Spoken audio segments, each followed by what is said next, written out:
We have not ignored those comments at all. We've reported it. But what's happening right now, you have this Republican member of Congress, Governor, actually suggesting that this member of Congress might be a suicide bomber, and she's joking about that as if that's a fun joke. Well, look, I haven't heard Congresswoman Boebert's comments, so I don't know how to evaluate them and whether it was just an ill-timed joke or it was something worse. But I have had the opportunity to hear Congresswoman Omar over a long period of time, Wolf, and I'm very disturbed by it. As the former governor of a state that has a very large Jewish population in our state, I understand and saw on a regular basis what acts of anti-Semitism and language regarding anti-Semitism is done.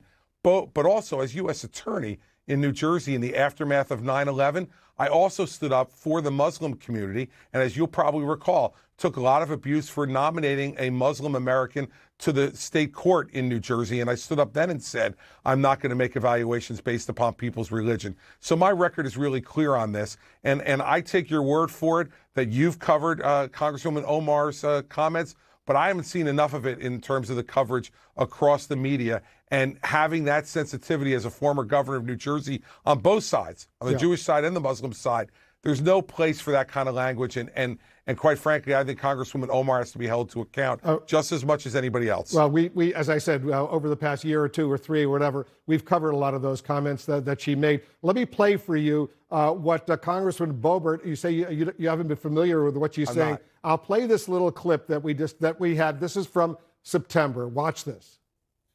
One of my staffers, on his first day with me, got into an elevator in the Capitol. And in that elevator, we were joined by Ilhan Omar. Oh, well, it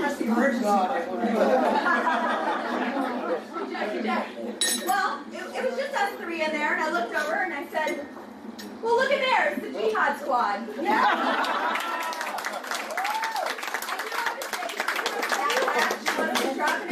So we're good. You want to react to that?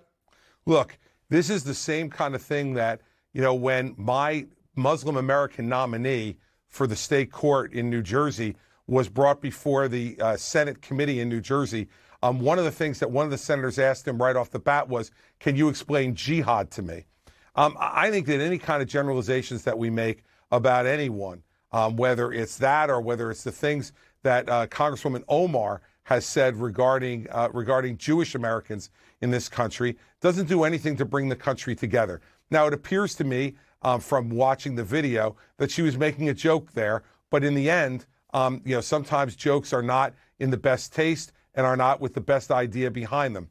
But in the end, what bothers me more, Wolf, and I want to repeat this again, is that Congresswoman Omar's comments have not been jokes and couldn't be interpreted as jokes. They have been serious policy statements that she has made that focus on anti-Semitism and are anti-Jewish comments that we can't stand for. And so, everyone can interpret that joke however they want. I think any of those jokes are ill-advised. But in the end, that was clearly someone trying to be funny.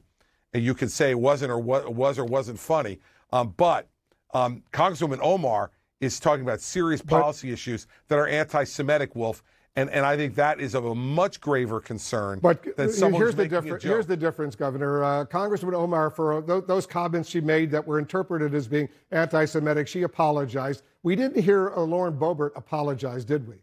No, look, when you make anti-Semitic comments, Wolf, and I know you're as sensitive to this as anybody, getting caught and then apologizing, to me, is okay if, in fact, then your policy positions don't also appear to be anti-Semitic.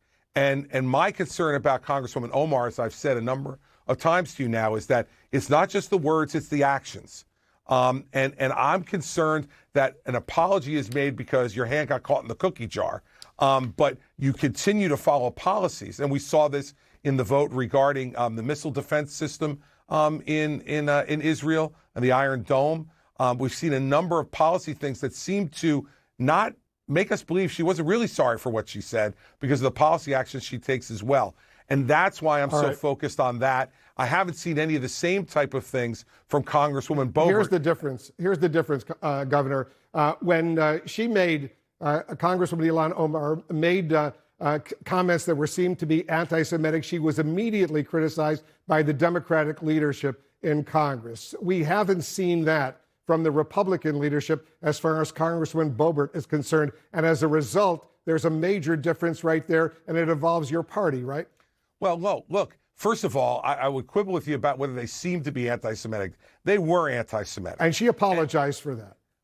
Wolf, I understand that she apologized for it. Here's my problem with it, though, is that the apology seems to be less than sincere when your policy positions that follow that are consistent not with the apology, but are consistent with the original statement. Yeah. And we don't have that with Congresswoman Boebert. We don't have any actions on her part in the Congress on her policy positions that support that was anything than an ill-advised joke.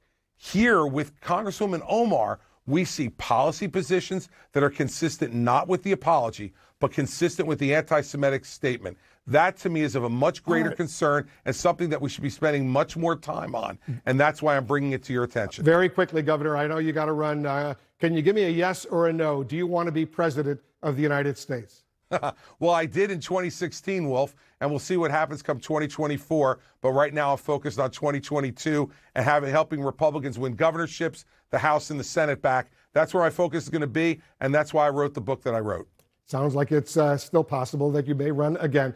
We shall see. The former New Jersey Governor, Chris Christie, you've been very patient. Thanks so much for joining us.